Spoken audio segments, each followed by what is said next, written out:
It's Wednesday, so you know what that means. Welcome into GC Live, everybody. Kendall Smith and Jack Veltri joining you here live, obviously, hence the name GC Live. And Jack, hope you're doing well. Hope everybody watching is doing well. We are excited to be back here and talking all about South Carolina football. Not necessarily the slowest week in terms of news, Jack, and you certainly know that. You've been keeping up with everything, so we will get to it all, whether it's Mike Shula, what Shane Beamer had to say about that, opt-outs for the bowl game, the upcoming Citrus Bowl for South Carolina against Illinois, or the transfer portal. So much to talk about, Jack. Have you been getting any sleep recently? Oh, man. No, not really, Kendall. I hope you're doing wonderful, by the way. But yeah, no, not really. Basketball ran pretty late last night. South Carolina beat Clemson, obviously, in an overtime game, and probably didn't go to bed till about 3 a.m. working a little bit and getting up for radio and all that. But we're here. I'm ready to talk some football, and it's definitely been a busy day, busy week. But hey, that's good to see in the month of December when things typically aren't as fast-paced as they are during the football season. Yeah, for some other programs, they're not playing in a bowl game. So South Carolina, fortunate and excited to be playing in the upcoming Citrus Bowl on New Year's Eve in Orlando, Florida against Illinois. We'll talk about that in just a little bit. But Jack, you talked about the basketball game last night. You were there, so let's get into that just a little bit because I feel like we don't talk about basketball too much on GC Live, but you were there. Obviously an awesome win, an exciting win for South Carolina over Clemson. What was the atmosphere like when South Carolina pulled off that win? Yeah, it really had the vibes of last season when the crowds were bigger, everyone was really into it. And keep in mind, that was when South Carolina was, 26 wins last year, playing really good SEC teams.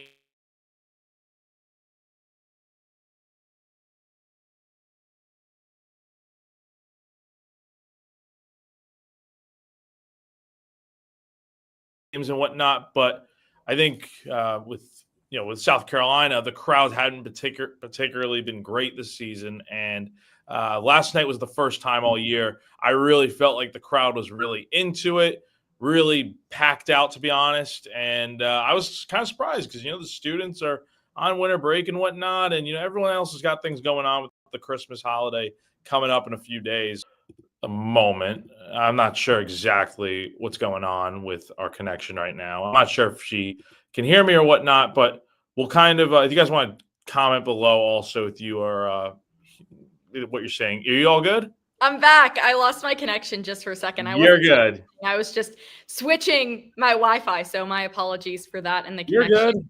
There, but yeah, I'm back. I heard the end of what you said there just about the atmosphere and having a great crowd, a big crowd last night, which is obviously what you want for South Carolina playing against a team like Clemson, obviously a rivalry game. And South Carolina just continues to win over the bragging rights, at least this year, which you love to see if you are a Gamecock fan. And we've got not just basketball that is still playing in the month of December, obviously, but football as well. We talked about it with the Citrus Bowl and some exciting new developments for the South Carolina football program. Mike Shula officially named offensive coordinator for South Carolina. Had the chance to hear from him today along with Shane Beamer. What were your takeaways, Jack?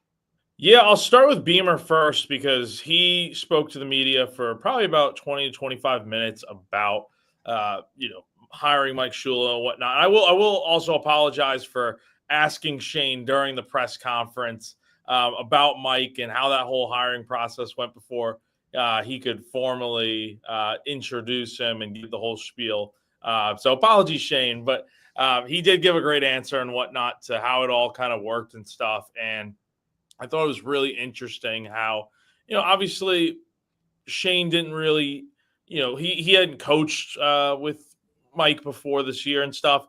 And so that was interesting in that, the whole thing with hiring Mike on staff last year kind of came from Dow Loggins, who's obviously now the head coach out at App State. But what happened was Shane was out on a trip to Florida last year with his wife, and Dow had given him a call telling him about Mike Shula and that he would be a great option to bring on staff. And Shane was like, absolutely, like, heck yeah, let's do this. And so that's kind of how the whole thing began.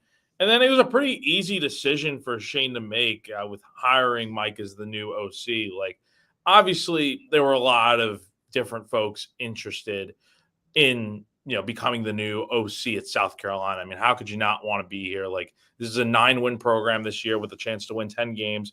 You got a really young quarterback that's solid, and you're also in a great situation at Carolina. But obviously, Shane had the great option internally with Mike, and I think that was too good for him to pass up. And the main thing that I think everyone wanted to hear about this whole thing was that you wanted to stick with what's been working, right? You didn't want to shift too far away from what had been working for Sellers and bringing in a whole new offensive system. And that's kind of what Shane was bringing up today, is that, like, obviously he considered some outside options, but when it really came down to it, he felt Shula was the right guy just for the continuity's sake. And also learning an entirely new offense for next year would have been a real it would have been a lot for this team. Not saying they can't do it, but it might mess things up with how they've been rolling this year. So that was all good. And then for Mike specifically, he really was just grateful for this opportunity. He kept referencing how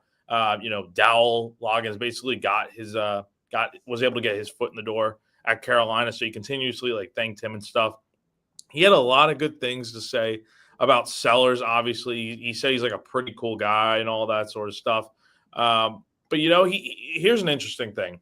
He did say, there's been so many things that Sellers has done well this year, obviously, but he still feels like, and I'm paraphrasing here, but he still feels like he's got, room to grow. And that's a good thing, that, he's not at his full peak of what his potential is.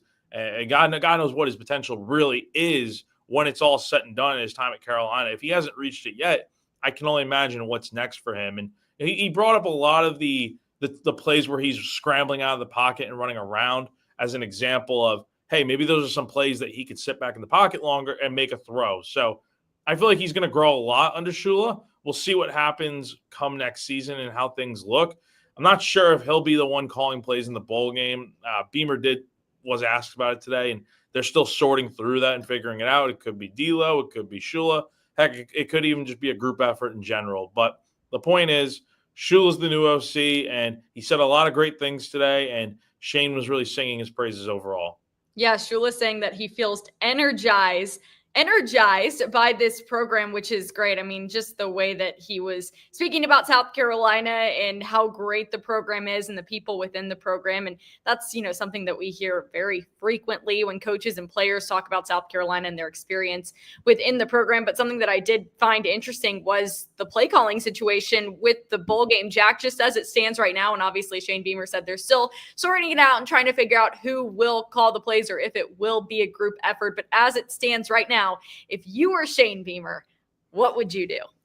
And we get a question here from Big Red who kind of pinpoints one option is, could Shane Beamer call the offensive plays from the sidelines? Of course. Again, he's involved in all these decisions, obviously, with what the plays are going to be, this and that, what play they're going to call here. So he's already involved in that sort of thing. Now, I do think ultimately, I think Dowell's got too much on his plate at App State, at least in my opinion, as a brand new head coach and whatnot. I think that's just a lot for him to probably be dealing with South Carolina and also, coaching at App State and trying to get his whole new program under wraps. If I had to guess or which way I think would be the best, I think you just let Shula call the plays. I think that would be ideal, or worst case, just make it a group effort. I mean, it's always going to be a group effort ultimately, because that, it's not just one guy calling the plays. It's Beamer. It's the other offensive analysts having input. Obviously, that was the case this year, seemingly with Dowell, Shula, Beamer, et cetera, et cetera. I think it's gonna. I would hope it's Shula, but I mean, I get it if it's Dowell, but it feels more like a smarter bet that it would be Shula. Well, I guess we will find out again that game on New Year's Eve between South Carolina and Illinois. And, Shula was talking about it earlier today when he spoke with the media, Jack. He said, obviously, you have really big shoes to fill coming in after a guy like Dowell Loggins. He said, though, that he's going to put his own flavor on this offense and maybe change a couple of things here and there. So when you look at it from that perspective, and obviously a lot can certainly change with the transfer portal. You don't necessarily know all of the guys that you're going to be bringing in for next season. But what do you think that twist on the offense might look like for Mike Shula compared to Dowell Loggins? I think you'll see a lot of the continuity from what happened this year with the offense continue to stay the same going into next year. Like, obviously, you have Lenoris, who's a dual threat guy, and you saw a lot of that on display this year. But I think I referenced it earlier with what Mike talked about with how Lenoris still has a lot of room to grow and whatnot. He can be even better than he is right now. I think we see maybe more of a pocket presence at quarterback. And I'll tell you what, I did ask Mike today, because obviously, and I didn't ask for a comparison necessarily, but a lot of people bring up the fact that Lenoris is similar to guys like Cam Newton and Josh Allen, and even Shane mentioned that today. I didn't ask him directly, like, how they stack up to each other, but more so, what can you take from those guys' games and what you learn from coaching those players that you can maybe add to Lenoris? And with that being said, it's more so like, with both Cam and Lenoris, as he brought up today, as Shula brought up, they're both pocket passing quarterbacks, and obviously they both run and stuff, but that's the way Shula feels. So I think we're going to see a little bit more of a passing attack, I think, next year. Obviously, you got some guys coming back at receiver. Obviously, Jared Brown is coming back now next year. You got some other young guys coming in. So I think they're going to be in a good spot at receiver. You just brought in a tight end today. So you'll have options there. And I think we're going to see more of like what Mike explained today, that obviously Lenore scrambled out of the pocket on a lot of plays. Maybe those plays turn into passes that are more developed. I could be wrong on that, but that's kind of what I'm thinking. Maybe is a little bit different with this offense, though. I do expect a little bit of the run to be in there, and we'll see what happens. But I think a lot of the continuity from this year will probably carry over to next year. And though we have been talking about this now for over a week, Mike Shula being the offensive coordinator hire for South Carolina, today was the official press conference to introduce Shula as the offensive coordinator, even though he's already been a part of the program. And we had been talking about this for a little bit. And Jack, we mentioned this last week on the podcast, but were you shocked, at all, that Mike Shula got the job? I mean, it was a very quick turnaround from Dowell Loggins saying, all right, I'm going to App State to be the head coach. And then you find out shortly after that Mike Shula would be taking over. Did you think it was a given? It always felt like it was a given, but there are, let's be real, there are multiple other options out there that South Carolina could have gone with, right? You didn't have to necessarily go with Shula. I just felt like, and I think a lot of people feel this way, it was the easy decision to make. It was a no-brainer if you ask a lot of people. And I think that is what happened here. It's like you got a perfect coach right in front of you that's on your staff, been in the system, knows what Lenoris is like. He knows what the offense is like. And so I think that makes it a lot easier. So I would say, yeah, it probably was a given. Though, I mean, look, Beamer did say that, Shula was always going to be the guy and stuff when this opportunity came up. But, obviously it's hard not to look at other options out there. There were probably a lot of different coaches that were interested in coaching this offense next year. Again, it's just you don't want to mess too much with what has been working this year. And if you already have a guy that knows the system, knows what works, what doesn't, I don't understand why you would, shy away from that. Yes, and Shane Beamer talked about wanting to keep that continuity and make sure that, his players and guys that are coming back for next season have some sense of consistency with their offensive coordinator, and that's certainly what they will get with Mike Shula. I remember Dowell Loggins' first press conference as the offensive coordinator for South Carolina. This was Mike Shula's first press conference as the offensive coordinator now for South Carolina. How was his press conference compared to not necessarily Dowell's first press conference, but just Dowell's press conferences in general? We always love this. We hear from the coordinators every week during the season, which is something that I love that South Carolina does. You hear from the coordinators, you hear from Shane Beamer as well. So you're going to hear from Mike Shula every week next season. Did you give an A+ to the press conference from Mike today? Yeah, it was very good today. Look, Mike's got as much NFL experience, probably more than Dowell. And, I didn't hear, I'm just joking here, but I didn't hear Mike bringing up, NFL every other sentence here. That's not a knock on Dowell. It's something funny that always gets brought up. But I thought Mike Dowell is very well spoken. He really dives into the nitty gritty of everything. I think Mike does too. But for an introductory press conference, very good today. Very good. Mike said a lot of the right things, I think, in my opinion. And, you could tell he's a little bit more soft spoken and whatnot, but he answers the questions the right way. He feels, like an obligation to continue what has been working for Carolina and owes it to the players to continue what's been working. And we get a question here about does Shula at OC change how we recruit offensively? To kind of answer this question, I would say yes and no. To some extent, like you're going to go out and get your own players, obviously, that fit your offense the best. But he did bring up today, look, there are a lot of players that were interested in coming to play here, probably being recruited by Dow Loggins. And, when he left, maybe that changes a little bit for some guys, but Mike wants to continue to recruit well. And that's something that's going to be new for him as a guy that, he was a head coach at Alabama in the mid 2000s, but he's kind of just now getting back into college football a little bit more full time in this bigger role. And it's different. The recruiting space is different with NIL and stuff. So he's going to have to kind of learn the nitty gritty, like what he needs to do in that sort of that space. But he definitely does want to try to keep, it seems, a lot of the guys that maybe Dow had already recruited. But it also wouldn't shock me if they go out and try to get some new guys maybe. But I do think I liked a lot of what Shula had to say today. He's a very smart guy, it seems. And, very similar to Dow. I don't really remember his introductory press conference. I can't remember if I was there or not 2 years ago. But just from hearing Dow throughout this entire season and hearing Shula, they are similar in a lot of ways. And that's a good thing because they know what they're talking about. Well, speaking of recruiting, we will talk about the transfer portal here in just a second. Any final thoughts, Jack, on what you heard from Shane Beamer or Mike Shula earlier today?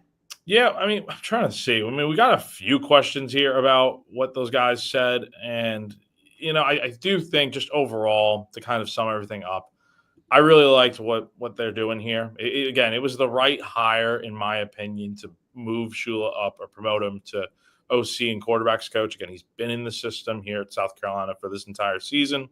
He's been on the field with Sellers.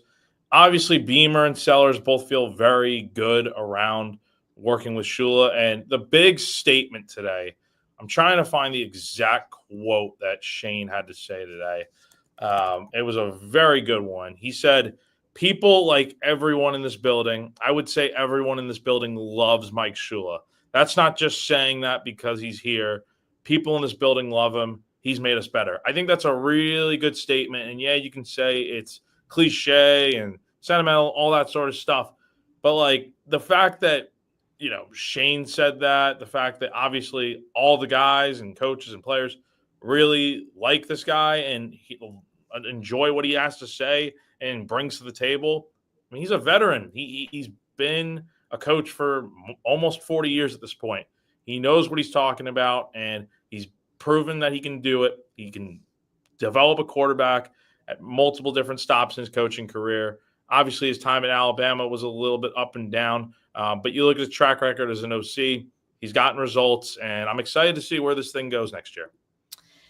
All right, Jack. Well, we haven't said it yet, and we're already 20 minutes into the show, but we have a great sponsor who helps us out every single week here on GC Live. That's right. Right above us here, Clint Hammond of CMG Home Loans. So if you are in the market to potentially buy a home, or maybe you need help with your mortgage, but you don't know where to start, I got good news for you. Clint Hammond can be that guy to help you take you step by step through the process and get you on the right track. He's been in the mortgage industry for well more than 20 years. He's a lifelong Gamecock fan, and he's a longtime supporter of Gamecock Central and all of our GC Live shows. You'll always see him right above us here. So nothing better than that. If you're interested, give him a call, 803-422-6797. The NMLS number for him is 71597, or just go to ClintHammond.com. All right, Jack, we said we were going to talk about it, so let's talk about it. The transfer portal. It is a crazy time of the year. Wes Mitchell and I just did a recruiting rundown yesterday all about the portal, and we talked about everything that South Carolina is doing with the portal, who's entering the portal, guys they might go after, visits. We obviously have on GamecockCentral.com our transfer portal headquarters. You can head over there to have all of the latest up-to-date information on the portal. But a couple of big commitments for South Carolina so far. They have some big-time visits scheduled as well.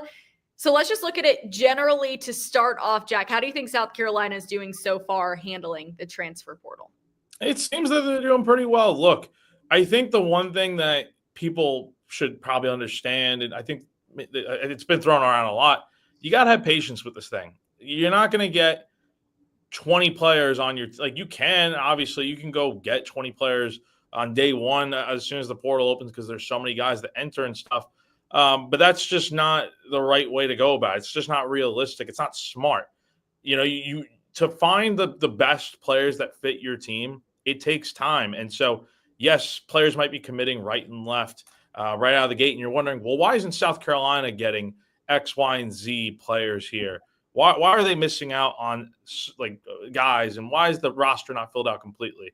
Again, it takes time to find the right guys. And I think at this point, we all need to be trusting Shane Beamer and his team and his staff's process and philosophy to building and replacing guys out of the portal. Obviously, it worked out well last year when he found guys like Kyle Kennard, Demetrius Knight, Torselli Simpkins, Kamar Bell.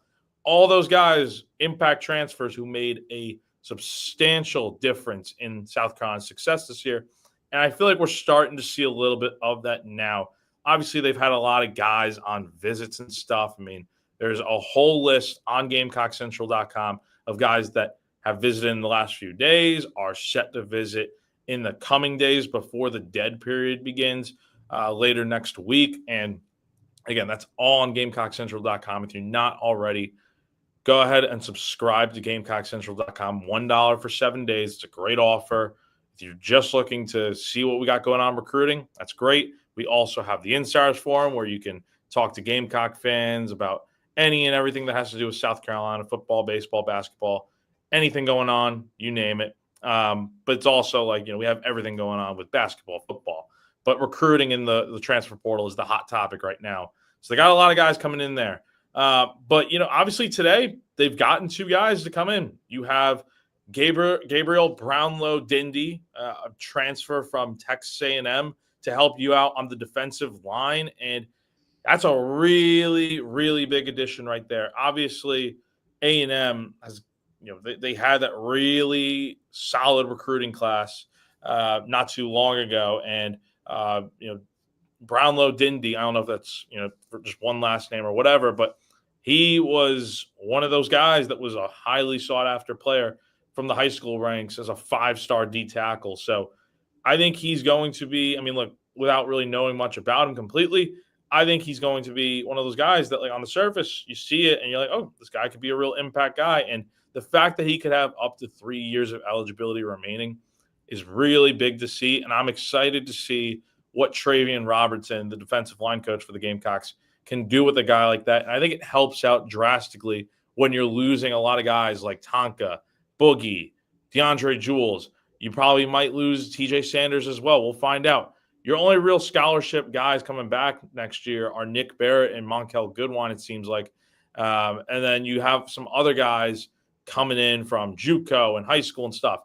So I think having someone like this from, A&M and SEC school kind of is that middle ground of the transition period between, okay, losing all these guys and having these fresh young players coming in. And then also today you have a tight end, Jordan Dingle, coming in from Kentucky. And I was looking at some of his numbers. Doesn't really stand out too much when you look at it. Like, it's not going to be those wow numbers off the bat. But I do think he's a guy that has 4 years of experience playing in the SEC.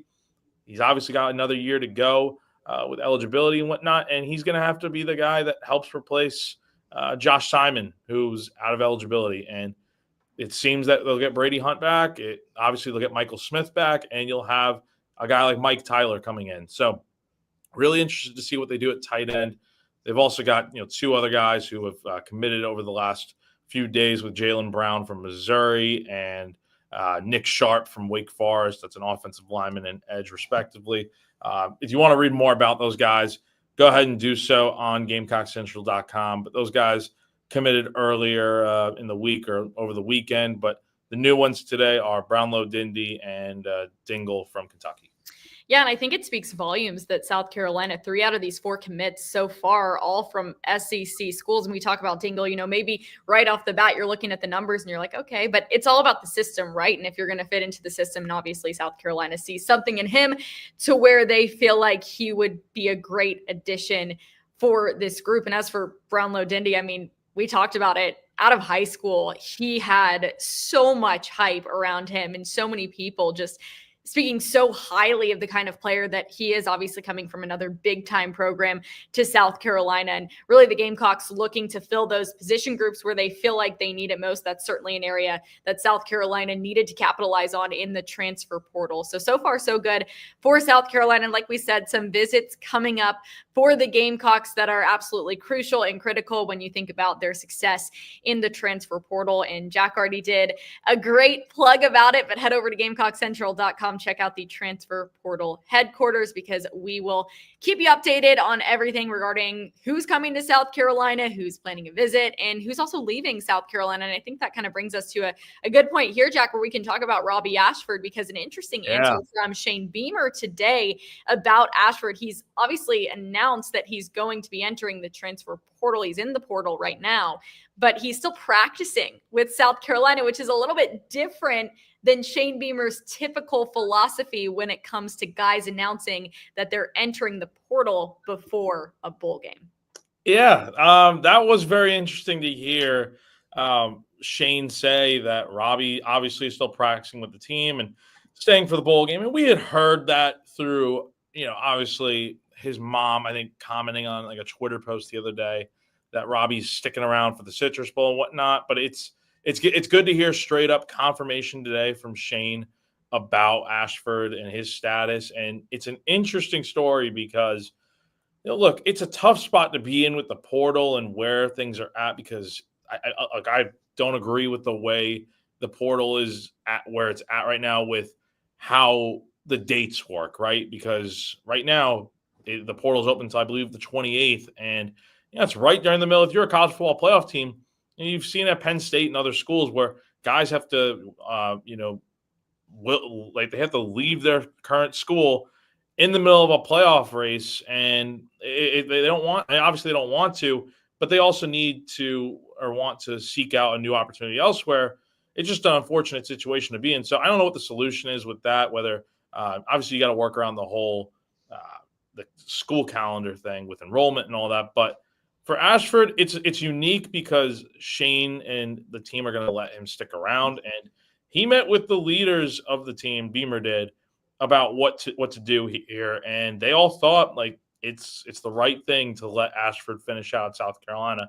Now, over that time, through the bowl game and all that, Ashford's been going on visits to other schools and stuff, and Beamer didn't clarify where or anything. One can imagine maybe App State's in the mix. That feels like a good option for Robbie to get some playing time and stuff. The thing with Robbie is he understands, he loves it here, but he also understands like he wants to be a starting quarterback. He knows Sellers is the guy here for the future. And so, look, they're going to let him finish this thing out. Beamer did say if there's anything that goes wrong in this whole process and Robbie's not giving like his all, I guess, trying to remember what he said, then that'll be a different discussion for a different day. But for right now, things are good, and it's good to see that there is some middle ground found here between a guy looking to find a new opportunity elsewhere while still wanting to finish out his time with the current program. Yeah, and certainly a guy who has shown so much love to South Carolina. So you definitely see where Shane Beamer is coming from. As we see with this comment here, you see where Shane Beamer is coming from in allowing him to stay for the Citrus Bowl. And obviously good for South Carolina as well to have a guy like Ashford on the bench and there. Hopefully you have Lenora Sellers and he's all good to go all game, but good to have a guy like Robbie Ashford there. And just for the support that he brings to the program as well. It's obviously huge, but with one guy staying for the bowl game, another guy not playing in the bowl game. And we kind of saw this coming, but official word today that Kyle Kennard will not play in the Citrus Bowl, which You saw that coming. Kyle Kennard is obviously going to have a very successful career in the NFL, get drafted. He's won multiple awards this year and so deserving of all of those awards for the incredible way that he played on defense this season. So no Kyle Kennard. Anybody else at this moment in time that you're particularly concerned about, Jack, potentially not playing in the Citrus Bowl? Yeah, and look, it's not a surprise, like you said, Kendall, with Kyle. And again, Shane said he doesn't believe Kyle's going to play in the bowl game. And obviously, he recently declared for the NFL draft, made a whole post on social media on, I believe it was Friday, about his time at Carolina and declaring for the draft. Beamer did say there's one other player who's still weighing out his options with whether he'll opt out or play in the bowl game or whatnot. Other than that, he did make it sound like everyone else is going to be all in on playing in this bowl game and trying to get that 10th win. The ones I'm most curious about are TJ Sanders, for one, because he could potentially go to the NFL draft, be maybe a first, day two, maybe a day one, day two pick. He's got a lot of options to explore, but he also could come back next year. That's really important to figure out over these next few days. And we'll hear from players on Friday after their practice. And we don't know who we're speaking to yet, but you hope we get to hear from a lot of these guys that have decisions to make. Another one is Nicky Manwari. I mean, what about him? What about a guy like that? What's his status? Is he going to be, moving on to the next level? Is he going to come back for his senior year? I don't know. We got a comment here about what about Rocket Sanders? That's a great question. Rocket, I think he's out of eligibility at this point. So, I mean, I think he maybe could come back next year. I always get confused with these guys. But with Rocket, look, I think it feels like maybe he'll play in the bowl game. I don't know. That's just a gut feel, vibe check type deal. But I think the big one right now is Kennard, and then we'll see who else maybe opts out. But if I had to guess, maybe it's a guy like Nicky or TJ Sanders. But it feels like a lot of these other guys, especially those guys that are out of eligibility after this year, want to come back and finish this thing out the right way. And got a quick question here. Who will take Kennard's spot in the bowl game? Not sure, to be honest. Obviously, Dylan Stewart will be lined up at edge, but wouldn't shock me if you have a guy like Brian Thomas or JT Gear. Other guys like that, Des Yu, Gilbert Edmond, all those guys. So they got options at the end for the bowl game. But beyond that, we'll see what happens. All I can think about when I see the Citrus Bowl trophy are the Cheez-Its that are in the middle of the trophy. And I'm like, how long have those been there for? Like, that is the concern for me. Like, how long have they been there? Are they new? Do they put new ones in every time so they look good? Are they stale? Like, I don't know. That's all I think about when I see that trophy. It's all I can think. Yeah, and then you got it's so weird, Kendall. I thought about that the other day too. But you also have the citrus oranges in the cup of the trophy. It's so weird, and I get it's because it's the sponsor and stuff. It wasn't always like that before, but like it's just weird that you have those two things together, let alone they're both orange. So very very odd. But it's a great question. Maybe that needs to be asked whenever we're at the Citrus Bowl. Yeah, are these new? Are they fresh? Are they stale? Do you have to eat them if you win the game? I mean, we've seen the way that food has now been involved in a lot of bowl games this year. I'm literally right across the street from the place that the mayonnaise dumping took place on Shane Beamer a few years ago. So, yeah, you've seen that, the Pop-Tarts Bowl with the Pop-Tart mascot. Honestly, man, so fun. Very, very entertaining, and obviously the football aspect of it, but a lot of these bowl games, the way they're being marketed and stuff, are fantastic. Jack, South Carolina will be in Orlando on December 26th. So a week from tomorrow, the Gamecocks will be in Orlando. They'll have several days of practice, obviously, before the game. Have you received any more insight on what that week is going to look like for South Carolina? So nothing on the practice schedule yet, unfortunately. Now, I went back and looked through some like old photos and stuff on Gamecock Central, and from 2 years ago specifically, I did see that there were open practices for the media and stuff. So I wonder if that's going to end up being the case. And I'm looking back through some old emails and stuff. There's going to be there's going to be a pair of press conferences. I'm trying to find the dates on these, but from what I know, you got a press conference with the head coaches coming up around the week of the bowl game. And then I can't find the dates on me, but you got one coming up there. We'll also be talking to the players, coordinators. So we'll hear from both sides. And then obviously it'll be interesting to see whether or not, I mean, obviously the team's going to practice out there, but whether or not the media is able to go attend these practices and stuff, and whether there's small gaggle availabilities there and whatnot. Not sure how it's going to work. Haven't covered a bowl game like this before, so we'll see. But nothing too concrete right now. But hopefully over the next, obviously before the 26th, hopefully we get some more info here. And when we do, or if we do, we'll have that on GamecockCentral.com. When we did the Gator Bowl a couple of years ago, I remember the first practice, there was an opportunity to speak with Shane in like a gaggle type of style after that first practice, which was on the morning of December 26th. And then we had the opportunity to go to a couple more practices, either at the beginning or at the end. And then we also got to go with the team to Topgolf, which was exciting. That was their like fun event that they got to do at that bowl game. So I'm sure we'll receive more information on what specifically the week will look like for South Carolina. Obviously, when you're spending an entire week in a city leading up to a game, you're not practicing every hour and every second of every day. So there's other stuff that they will schedule for this group. We'll see if there's a Disney trip, a Universal trip coming up for them. I don't know. Fingers crossed. Hopefully that happens. You're in Orlando, so I feel like that has to happen, but we'll see, and we will keep you updated on GamecockCentral.com when we have a more clear and defined schedule for what is going to happen leading up to the game on New Year's Eve between South Carolina and Illinois in the Citrus Bowl presented by Cheez-It. Yeah, I do like Cheez-Its better than Goldfish. Someone said to send me a box. I mean, I'm not opposed. Anyways, Jack, another sponsor. Let's shout him out here on GC Live. Yeah, so got our sponsor, Prize Picks. Prize Picks is the largest independently owned daily fantasy sports platform in all of North America. They're the easiest, most exciting way to play daily fantasy sports. It's just you against the numbers. So instead of battling thousands of other players, including pros and sharks, you pick more than or less than 2 to 6 players, stat projections, and then, of course, you watch the winnings roll in.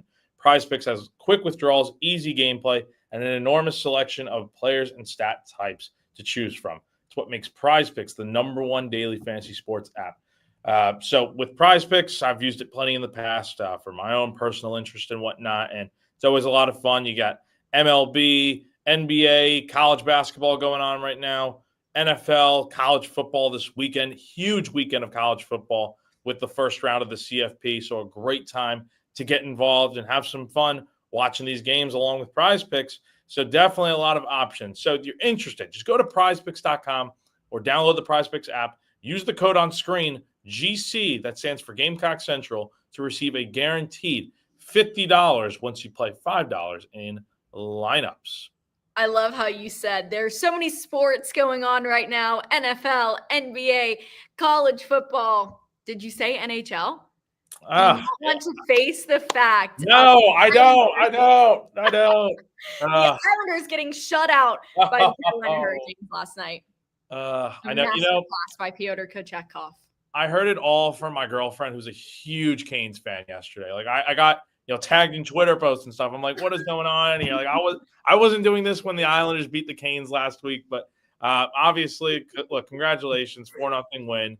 The Islanders are not good this year, so I'm kind of they lost to the Blackhawks the other day. Like, this team is just not very good, and the Canes are awesome and all that. So whoop-de-doo. I'm sorry, Jack. You had your fun with the Yankees, which Yankees are doing good. Yankees just got Cody Bellinger. Shout out. I'm happy. I'm all good. So yeah, the Yankees are doing pretty well here in this offseason.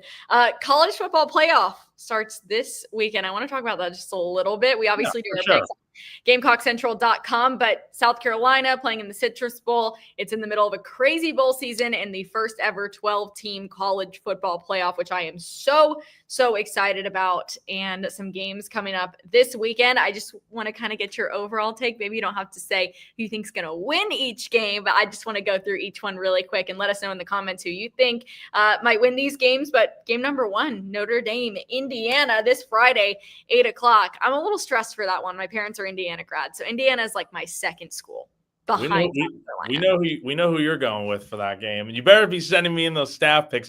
Everyone listening, I forgot the last 2 weeks. I'm not. GC. 107.5. We got to pick it up because so many of y'all forgot to send in picks last week. I know South Carolina's season ended. Everyone checked out. I don't get it. I got yeah. So whatever. We made it work though. Yeah, look, I think real quick, Notre Dame, I think this is the first home game on a Friday since like 1900. Notre Dame's had a really good season since losing to Northern Illinois eons ago. Indiana, no disrespect, I just feel like I know they earned their way here, but like, who did they beat? Like, you lost to Ohio State in your only real legit game this year, I feel like, in my opinion. And yes, I know you beat the other opponents pretty handedly, but like, I don't know, going on the road here to South Bend, I just feel like Notre Dame doesn't really do well in the playoffs typically, but with the format being different this year and being at home, I feel like the Irish are probably going to end up winning this game, but we'll see. I know. We'll see. No, I don't know what's going to happen. Obviously, I hope for my parents and their happiness that Indiana wins the game. And I really love Kurt Cignetti. Like, I think he's great. So, obviously hoping for an Indiana win just because of the way I was brought up and being a big Indiana Hoosiers fan when I was younger. Okay, but we'll see what happens with that one. A little in-state battle, and it will be freezing cold, by the way. So that doesn't sound like a lot of fun. Saturday, 3 big games. First one at noon on TNT, Penn State and SMU. Oof, I'm interested in that one because Penn State, they've never made the playoff before. And then again, neither is SMU. But Penn State's always been that team that, like, they lose these big games and stuff. And this is another big one because obviously James Franklin's record against top 10 teams is absolutely atrocious. And with the playoff coming up and whatnot, a home game in Happy Valley, I just wonder, is Penn State going to be for real this year? Are they going to get a win and move on? I don't know. If I'm picking an upset in any of these games, I'm not saying I would, but it would not shock me at all if SMU won this game. I think they're a very good team. I know that a lot of people, there's controversy about whether they should have gotten in over Bama or not. I think they definitely should have, but I do feel like if there is an upset to pick, it might be this game for sure, but we'll see. All right, next up, our favorite game of the weekend, Texas and Clemson. I think the Clemson disrespect, I think a lot of people are probably picking Texas to win this game, and rightfully so. Like, a lot of people feel like Clemson shouldn't even be in. I will say, Clemson, like it or not, they did handle business to get in. They won the ACC championship, and yes, I know they lost to South Carolina, they lost to Georgia. They didn't beat anyone beforehand, but they did beat SMU. They got in, and I think Clemson, again, I just said SMU would be the upset pick. Wouldn't shock me again if Clemson won this game. I think Texas is kind of overrated, to be honest. They lost twice to Georgia. They haven't beaten a super quality opponent this year, in my opinion. I don't know. Wouldn't shock me if the Tigers, with all that playoff experience and Dabo and whatnot, who knows? We'll have to see. That's why they play the game. All right, next up, speaking of a game that's going to be cold, Ohio State, Tennessee. Ryan Day's job literally on the line in this game. Honestly, throughout this playoff, I don't know what's going to happen if Ryan Day doesn't win the national championship. Yeah, I don't know. I'm going to look up what the weather right now is supposed to be in Columbus. It's supposed to be pretty cold. Oh, yeah. And a lot of people are making out the fact that, it's going to be snowing out there and stuff. Like, yeah, obviously. But, like, you're telling me that there isn't snow in the mountains of Tennessee and stuff? Like, it's probably just as freezing there as it would be in Columbus. And by the way, on Saturday, it's going to be 30 is the high, 21 is the low. So I'm sure by kickoff, it'll be in the mid-20s. Look, I don't know what's going to happen with this game. I think this is probably the biggest toss-up of the bunch because both teams are really good.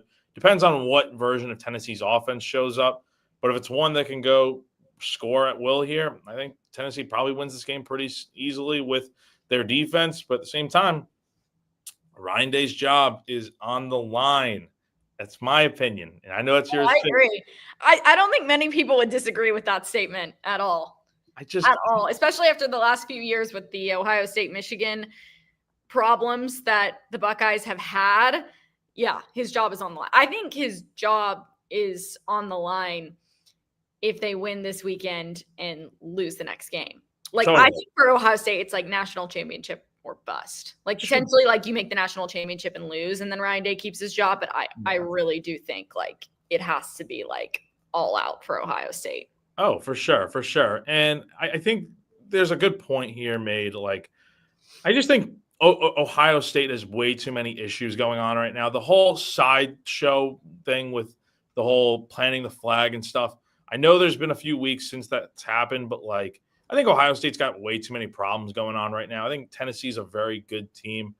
I know Ohio State's been there, done that before, won a national championship, and made the playoff before. But I just feel like there's so much going on internally at Ohio State that it's just a lot of different problems. And I think Tennessee, I think this would be the game I feel probably most confident about them winning. So, which of the 4 games are you most excited for? Oof, I am really excited for Tennessee Ohio State. Like, I think that's the best matchup of the weekend because I feel like it's the one game where both teams are pretty even. It's just there are a lot of issues with Ohio State as of late. Like losing to Michigan is unacceptable, quite frankly, for that program in a year where you are a 3-touchdown favorite. But look, a lot's on the line, whether you want to admit it or not. I do feel like Ryan Day's job is certainly on the line, and the discussion of moving on from him should probably be had if Ohio State gets knocked out this round. I feel like the other 3 games will probably surprise people. I just hope none of them are blowouts in favor of like the home team or the favorite team in this game. It's just I want to see close games and see that the committee got it right in terms of the teams that were put in, because I feel like they did for the most part. Obviously, South Carolina being left out is a whole nother discussion. But with the teams that were put in, I would like to see good games all around and see that the committee, maybe actually put some good teams in. Well, I am looking forward to this weekend, looking forward to bowl season in general. It is such a fun time throughout the year. Like when you look at the sports calendar and everything that goes on, I love this time of year. I think it is so much fun, and it's even more fun when your team is playing in a pretty big time bowl, which is exactly what South Carolina is doing this year in the Citrus Bowl. Jack, are you going up the day after Christmas? That is the plan. I'm going up. I'm going up on the 26th, and then I'll be staying there till the 2nd, day after the bowl game, going to Disney on the 1st, as you know, and then driving back on the 2nd. So should be a really good time, and I know we're both looking forward to getting out to Florida, the weather, and hopefully seeing South Carolina win. Yeah, absolutely. And I'm sure a lot of you will be there as well. South Carolina has used up all the tickets it was given, and they're asking for more. And yeah, I think it's going to be a pretty big crowd in favor of South Carolina. So that should certainly be exciting. But a lot happening, not just the bowl game for the Gamecocks, the transfer portal as well. Another signing day will come up here in February. South Carolina will continue with their high school recruiting. We are also in the thick of women's and men's basketball season as well. And then baseball season will be here before we know it. So you get back from the holidays, and then it's pretty much like, all right, you got about a month and a half, and then it's opening day for baseball, which is absolutely crazy, but certainly looking forward to baseball season this year. I think with new leadership and, what South Carolina has been able to do from that standpoint, I think a lot of people are looking forward to it. So that'll be here soon. But before that, we got a bowl game to play, and we will keep you updated on everything you need to know in the world of Gamecock athletics. Visit GamecockCentral.com for more. Follow us on social media at Gamecock Central. Thank you so much, everybody, for tuning in here. We hope you have a wonderful rest of your day. I don't know if we'll see you next week, because a week from today is Christmas Day. So maybe we'll do another one next week. We'll see. But if not, happy holidays, Merry Christmas, Happy New Year to all of you, and we will see you soon.